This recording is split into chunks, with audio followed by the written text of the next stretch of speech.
Bismillah, alhamdulillah, salatu wassalamu ala rasulullah, ma ba'du.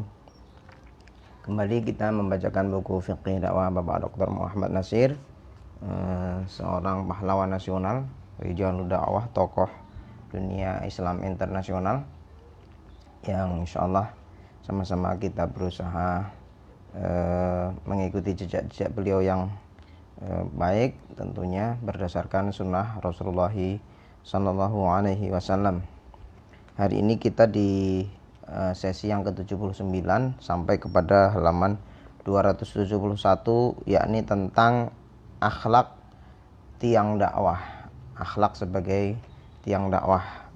Berarti ini adalah merupakan bagian kedua dari dua bagian besar buku ini.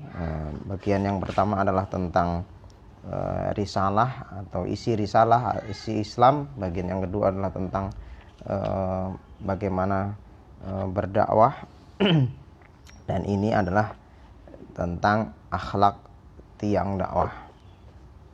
Saya bacakan. Pak Nasir memulai dengan menukilkan sebuah hadis.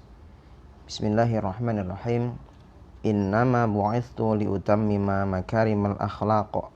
Hadis riwayat sahabat Malik. Aku hanya diutus untuk menyempurnakan keluhuran akhlak. Kemudian Allah Subhanahu wa taala berfirman dalam surat Al-Baqarah ayat 129, A'udzubillahi minasyaitonir rajim. Rabbana wa ba'ats fihim rasulan minhum yatlu 'alaihim ayatika wa yu'allimuhumul kitaba wal hikmata wa yuzakkihim innaka antal azizul hakim. Wahai Tuhan kami, dan bangkitlah di antara mereka seorang rasul dari kalangan mereka yang menyampaikan kepada mereka kitab itu dan hikmah dan membersihkan mereka, karena sesungguhnya engkaulah yang gagah maha bijaksana.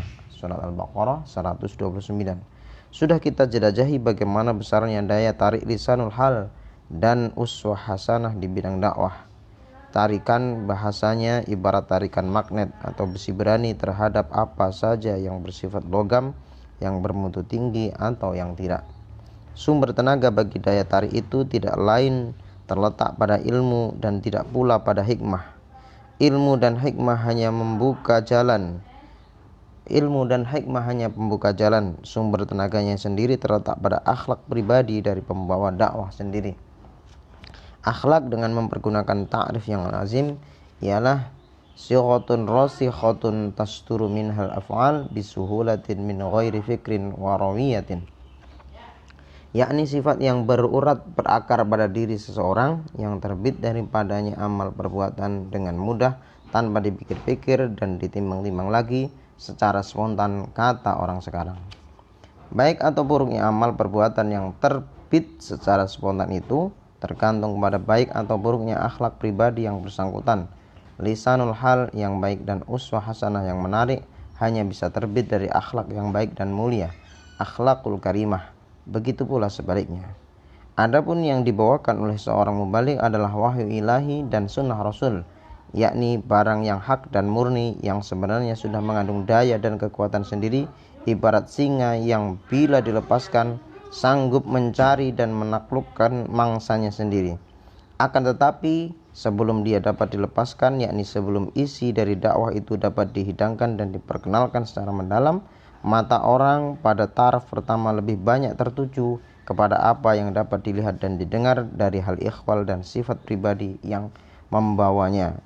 Penilaian orang terhadap akhlak pribadi pembawa dakwah itu sebagian besar mempengaruhi, malah bisa menentukan apa akan terbukakah pintu bagi isi dakwah yang hendak disampaikannya atau tidak. Demikian sebagai pembuka dari bab tentang akhlak sebagai tiang dakwah. Insyaallah besok kita lanjutkan dengan memberikan contoh tentang bagaimana sahabat utusan Rasulullah berakhlak terhadap seorang raja besar, yakni Raja Heraklius. Barakallahu fikum.